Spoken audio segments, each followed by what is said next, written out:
Di ba ho yung dapat lalaki yung manguna sa pamilya?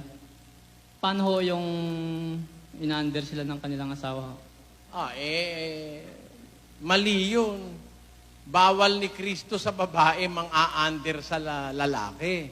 Sa unang Timoteo 2:11, pakinggan mo. Ang babaye magtuon sing hipos sa bugos nga pagpasakop.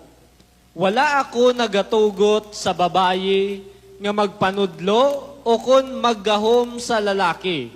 Kinahanglan maghipos siya.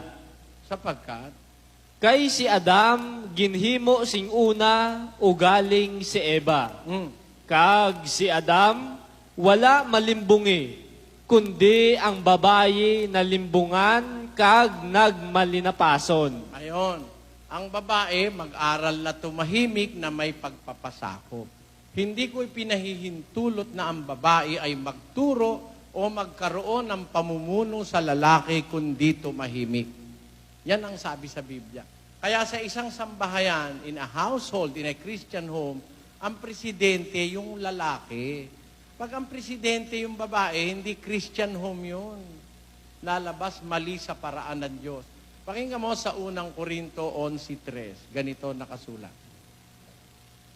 Apang buot ko nga mahibaluan ninyo nga ang ulo sang tagsa katawo amo si Kristo. Ang ulo sang babaye amo ang iyabana. Kag ang ulo ni Kristo amo ang Dios. Ayan. Ang Diyos ang ulo ni Kristo. Si Kristo, ulo ng lalaki.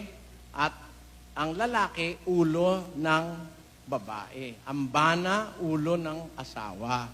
Kaya, ano yun it's a hierarchy of power. The Father, Jesus Christ our Lord, then the husband, then the wife. Yun po ang nasa Biblia.